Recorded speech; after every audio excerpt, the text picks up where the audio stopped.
Já voltamos com Visão de Futuro. E agora a gente teve uma entrevista super bacana com Simone Bugatti. E agora a gente vai falar a respeito de autoestima. Com quem? Com Patrícia Oliveira, nossa psicanalista, dando altas dicas aí pra gente manter a autoestima lá em cima. Sou Patrícia Oliveira, psicanalista, e a gente veio falar um pouquinho sobre autoestima hoje, né? É isso mesmo. Ô Patrícia, já vou começar com um pouquinho de intriga com a internet.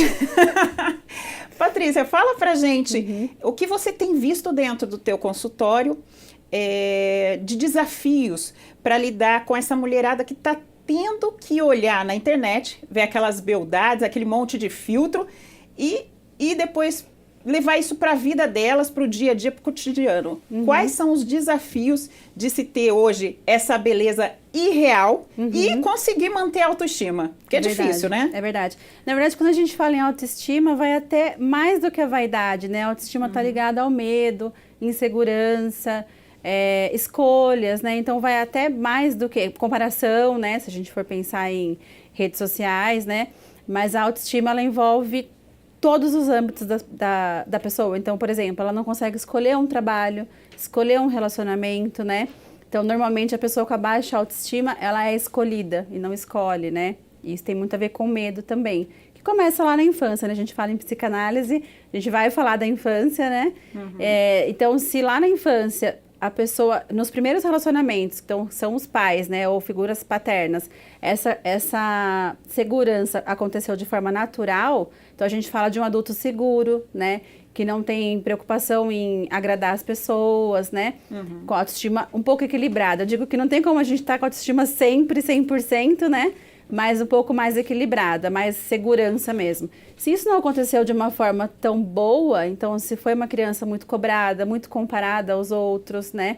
A gente fala de um adulto com autoestima baixa, né? Então, dentro de todos os relacionamentos, a autoestima tá presente. Não é só na vaidade, né? A gente vê várias mulheres super bem vestidas, vaidosas, com autoestima baixa, se comparando o tempo inteiro mesmo. A gente não fala muito disso, mas existe o mesmo problema com os homens. Sim. Hoje a gente tem os homens super vaidosos aí, chamados de metrosexuais, que são os homens que investem uma boa grana aí para se manter no padrão que é vendido hoje pela internet, numa imagem falsa, né? Inatingível, que na verdade está sendo transmitida por uma pessoa que possivelmente tenha problema com a sua autoestima, porque ela vai, coloca filtro, aperta o corpo, né? Faz de tudo para tentar chegar a um padrão que não existe, principalmente se tratando de Brasil, né?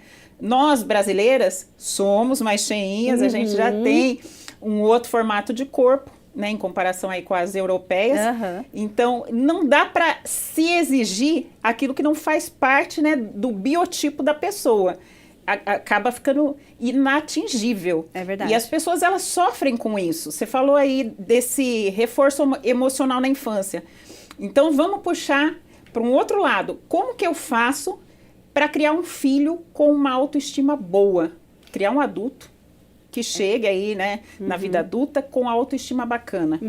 Eu gosto de falar que a autoestima não é um estado fixo, né? Então, a gente consegue mudar ela a qualquer momento. Então, buscar ajuda é o primeiro passo, né? Para que essa autoestima volte a ser uma autoestima normal, digamos assim, né? Então, criar um filho é uma responsabilidade muito grande. Não vem com manual, né? Então, não tem erros e acertos, mas a gente tem que tentar não comparar. Eu acho que não comparar já é um primeiro passo ali, né? Cada um tem os seus limites, né? Suas limitações, digamos assim, né?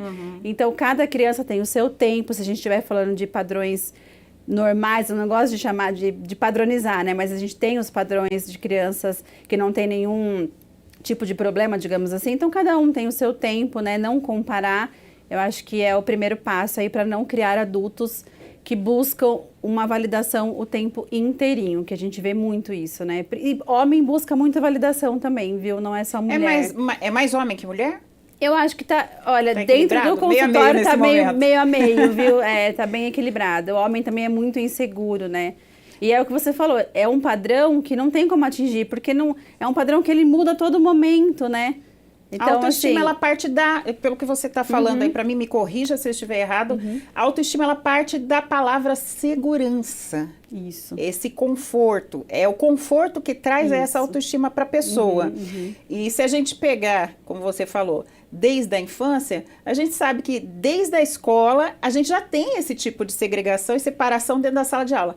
Ó, os bonitinhos, os queridinhos da professora, aqueles que são mais espertinhos, vamos dizer assim, aqueles que nunca são escolhidos nem para fazer par na festa junina, aqueles que estão sempre dentro daquele miolo, porque se formam os grupos, as famosas panelinhas, começa ali, dentro da escola. Sim. Então é um momento que a criança começa a se sentir um pouco diferente, né? Um pouco fora do padrão que a gente falou, começa ali, né? Começa Essa nas autoestima. primeiras relações, né? Então começa em casa, na escola, são os primeiros relacionamentos com os amigos. Vou contar uma curiosidade. Na escola, uma vez, uma pessoa que eu nem me lembro o nome me chamou de Dumba. Tenho a orelha ainda, que tá aqui a orelha, e eu não soltava o cabelo de maneira nenhuma. Eu passava calor, educação física, e assim, hoje eu não me lembro nem o nome dessa pessoa, mas tem um impacto, né? Sim. Então, assim, a maturidade, a terapia me ajudou a entender que, assim, por muitas vezes era eu por eu mesma. Só que isso, a pessoa passa uma vida, às vezes, né, trazendo junto. Disso. Lógico que é uma coisa assim, se vier de um pai, de uma mãe, de uma figura paterna, então é pior ainda, né? Então, assim, aí a pessoa, de repente, não tem realmente segurança de escolher um trabalho, de escolher uma formação, realmente é o tanto faz, sabe? Hoje existe um olhar diferenciado pro tal do bullying, que é isso que a gente está falando. É o bullying, Na nossa época era brincadeira de criança, né? Hoje mas está bem, bem mais falado, mas ainda acontece muito também, né? Na verdade, continua acontecendo, né? Tem gente que fazendo vista grossa em muitas escolas, em instituições de ensino, ou às vezes os próprios pais fazendo vista grossa dentro de casa. E o negócio vai acontecendo. Como que a pessoa consegue driblar isso como ser humano? Tô falando das esposas, eu tô falando do marido e eu tô falando da criança.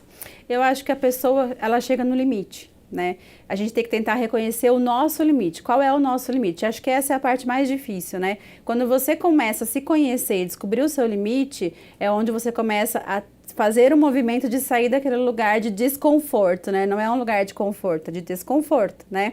Então, qual que é o seu limite? A gente precisa descobrir.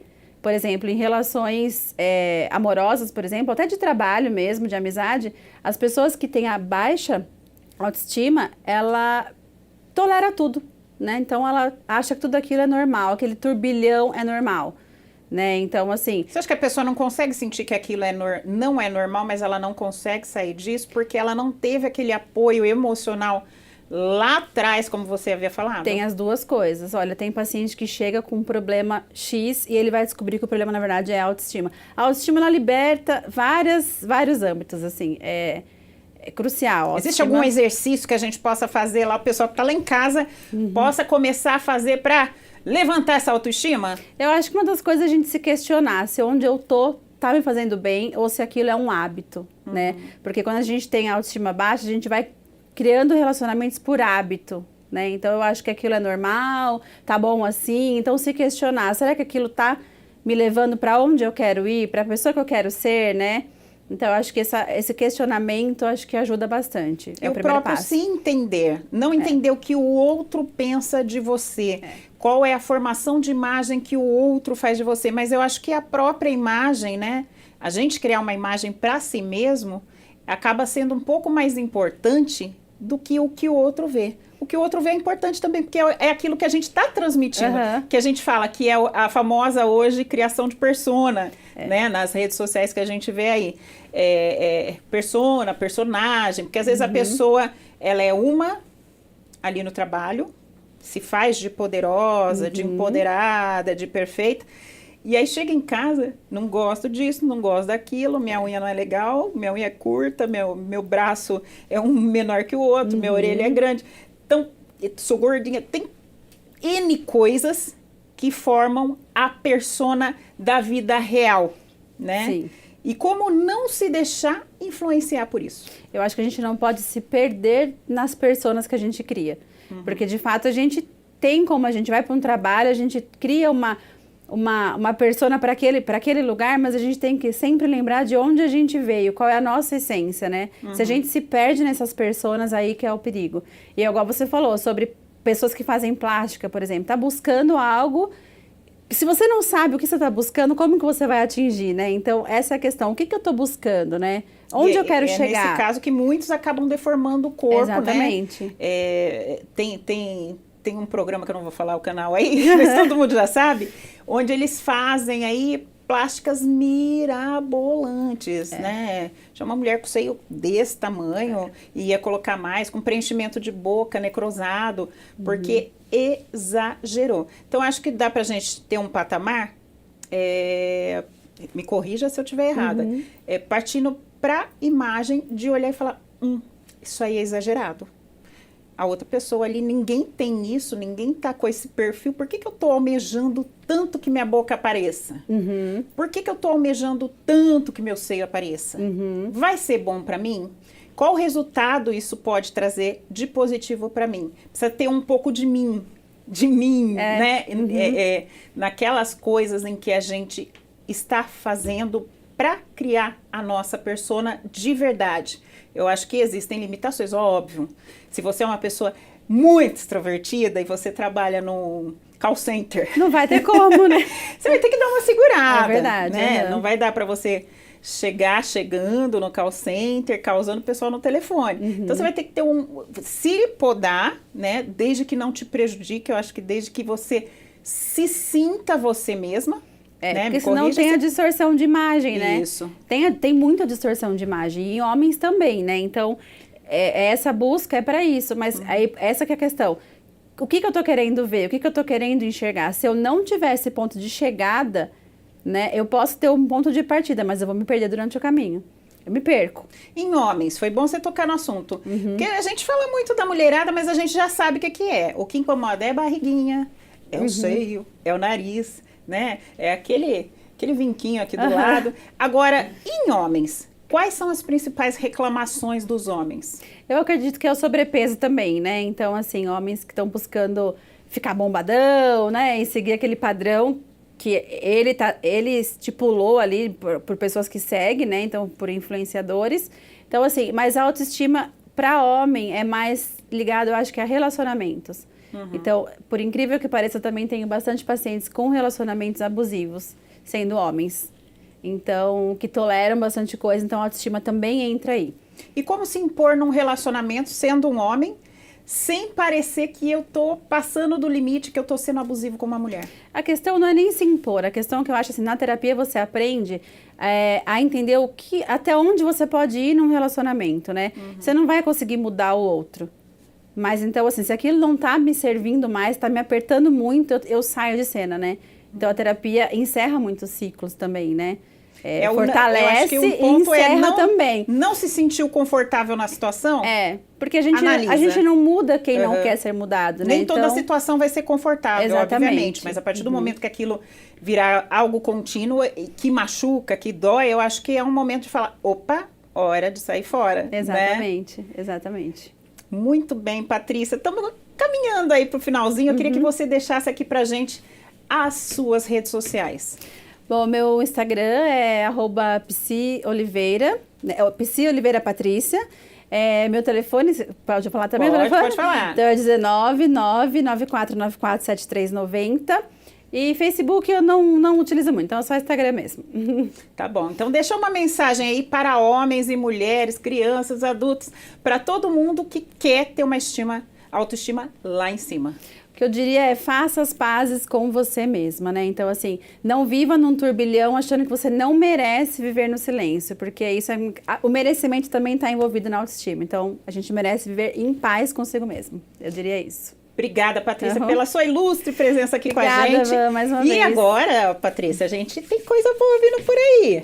Daqui a pouquinho, depois do intervalo, tem Bruno Zurk falando muito a respeito de esporte. Você vai ficar por dentro de tudo que rolou esse final de semana. Então se liga aí, TV Cultura Paulista, sintoniza em 522 ou 10.1. Se liga aí que daqui a pouco tem Bruno Zurk falando de esporte.